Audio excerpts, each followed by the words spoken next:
করব শয়তান তুই আমার দেহ পাবে আমার মন পাবে যেমন হচ্ছে মাদারীপুর নোয়াখালী বরিশালের ছেলে ভালো লাগে বাট বেশ একটা ভালো হয় না তো হ্যালো বন্ধুগণ আপনার সামনে একটা জিনিস তুলে ধরবো আজকে দেখেন এই যে এই মেয়েটাকে দেখতে পাচ্ছেন এর নাম হলো মিষ্টি না জানি বৃষ্টি সে এখানে কেক বিক্রি করতে আসছে দেখেন তার মাকে নিয়ে আসছে তার মা বোরকা পরে হিজাব মেনটেন করে তার সাথে আসছে আর সে দেখেন কিভাবে সেজেগুজে আসছে যাই হোক তার পার্সোনাল বিষয় নিয়ে আমার বলার কিছু নেই আমি শুধু এটুকুই বলতে চাই যে আসলে এই যে মা এই যে গার্ডিয়ান বাচ্চাকে যে জন্ম দিয়েছে পয়দা করেছে তার কি এটুকুই কাজ শেষ তাকে আবার এরকম মার্কেটে নিয়ে আসছে মানে বাজারের পণ্যর মতো ওই দেখেন পিছিয়ে গিয়ে দাঁড়িয়ে আছে এখন সে এখানে অবশ্যই একটা খারাপ কথা বলা হয়েছে যেটা মা আসলে সামনে থেকে মেনে নিতে পারতেছে না এই জন্য উনি পিছে চলে গেছে কতটা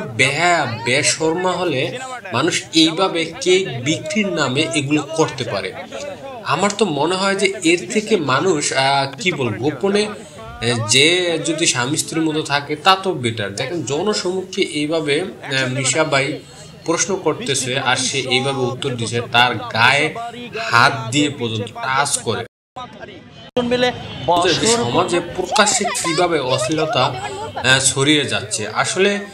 এটাকে আবার আমরা সবাই ইউটিউবাররা প্রমোট করতেছি এবং ভিডিও করে সবাইকে দেখানোর সুযোগ করে দিচ্ছে আসলে একটা ইসলামিক রাষ্ট্রে এরকম কালচার এরকম কিছু হয় এটা আমার জানা ছিল না তবে সবচেয়ে অবাক করার বিষয় হলো দেখেন মা কিন্তু পিছনে দাঁড়িয়ে আছে এত এত খারাপ কথা সে এখানে আসলে দাঁড়িয়ে থাকতে সে লজ্জাবোধ করতেছে যখন কথাটা শেষ হলো সে কিন্তু আস্তে আস্তে দেখেন আবার ভিতরে আসবে তো আমার কথা হলো যে আসলে আপনি বোরকা পরে আসছেন কিন্তু মেয়েকে এরকম উলঙ্গ করে নিয়ে আসছেন আসলে যেটা থাকার ছিল এই মেয়েটার বোরকাটা পরে আপনাকে আর এখন কে দেখবে কিন্তু তার যে উঠতি বয়স এখনো বিয়ে দেন নেই তাকে তো অবশ্য এইভাবে বোরকা হিজাব মেনটেন করে নিয়ে আসতে পারবেন এখানে কিন্তু আরো অনেক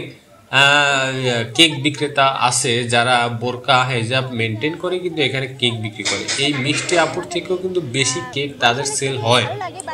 হ্যাঁ আমি গ্যারান্টি দিয়ে বলতে পারি তাহলে আসলে দেখেন মানুষ কতটা বলতে গেলে বেহায়া মানে অসভ্য যেটা না হলেই নয় তাকে এইভাবে তারপর প্রশ্ন করতেছে একটার পর একটা সে বেহায়ের মতো উত্তর দিতেছে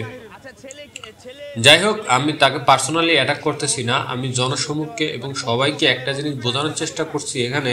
যে দেখেন মানুষ আসলে স্বাধীনতা পেয়ে যে কতটা বেহায়া হয়ে যায় এই ভিডিওটা বা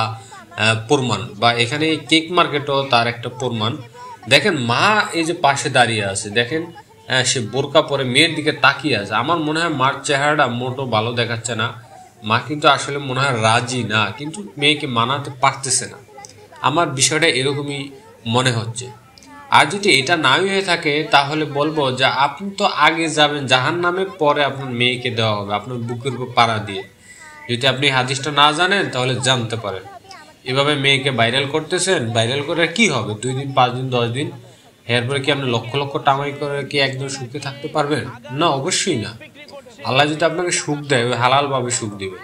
দেখেন মা কিভাবে তাকিয়ে রয়েছে সবার কথার দিকে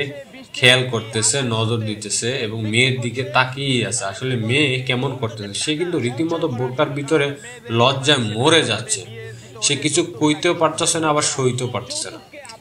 কয়েকবার কিন্তু সে এখান থেকে সরে গিয়েছে আবার রিটার্ন ব্যাক করছে এখানে এরম অশ্লীল কথা বলা হয়েছে যেটা এই মা এখানে দাঁড়ে থেকে সহ্য করে নিতে পারবে না তাই সে বারবার কিন্তু চলে গিয়েছে তো বন্ধুগণ ভিডিওটা বেশি বেশি শেয়ার করে দিবেন আর অশ্লীলতাকে